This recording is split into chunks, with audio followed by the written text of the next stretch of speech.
ইনকিলাব মঞ্চের মুখপাত্র শরীফ ওসমান হাদির উপর হামলা এবং ত্রয়োদশ নির্বাচনকে সামনে রেখে সার্বিক আইনশৃঙ্খলা পরিস্থিতি নিয়ে সচিবালয়ে নিজ দপ্তরে কোর কমিটির বৈঠক করেন স্বরাষ্ট্র উপদেষ্টা। পরে বৈঠকের বিস্তারিত তুলে ধরে উপদেষ্টা বলেন, ওসমান হাদির উপর হামলা আসন্ন নির্বাচনকে বাধা দেওয়ার চেষ্টা বলে মনে করে অন্তর্বর্তী সরকার। আবার তাদের আমরা ধরার চেষ্টা করতেছি।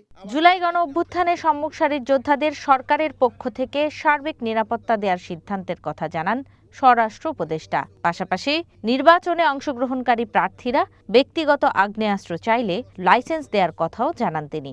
বর্তমানে অন্তর্বর্তী সরকার জুলাই গণ অভ্যুত্থানে সম্মুখ সারির যোদ্ধাদের নিরাপত্তা নিশ্চিতে বদ্ধপরিকর।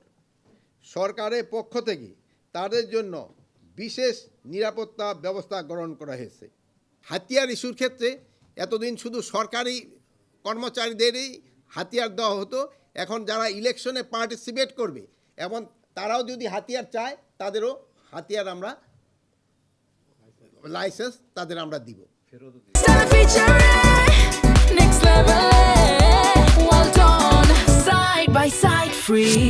নির্বাচনকে সামনে রেখে আইনশৃঙ্খলা পরিস্থিতি নিয়ন্ত্রণ এবং 5 আগস্টের পর লুট হওয়া অস্ত্র উদ্ধারে শীঘ্রই অপারেশন ডেভিল হান্ট 2 শুরু হবে বলেও জানান স্বরাষ্ট্র উপদেষ্টা।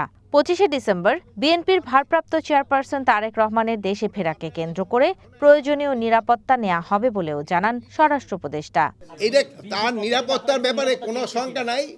তার নিরাপত্তার ব্যাপারে যত ধরনের প্রস্তুতি আমরা নিব এবং তার নিরাপত্তা আমরা দিব। লুট হওয়া ও অবৈধ অস্ত্র উদ্ধারে আইন শৃঙ্খলা বাহিনীর অভিযান চলমান রয়েছে। এটিকে আরও জোরদার ও বেগবান করার জন্য ফ্যাসিস্ট টেরোরিস্টদের দমনের উদ্দেশ্যে committee operation devil hunt phase 2 অবিলম্বে চালু করার সিদ্ধান্ত গ্রহণ করা হয়েছে। এদিকে ওসমান হাদিকে গুলি করা একজনকে শনাক্ত করা হয়েছে বলে জানান ডিএমপি কমিশনার। নামও জেনে গেছেন, আমরা মিডিয়াতেও দিয়ে দিছি, প্রাইম টার্গেটকে খুঁজতেছি, এখনো 24 ঘন্টা পার হয় নাই, হোপফুলি আমরা এটা হিট করতে পারবো ইনশাআল্লাহ।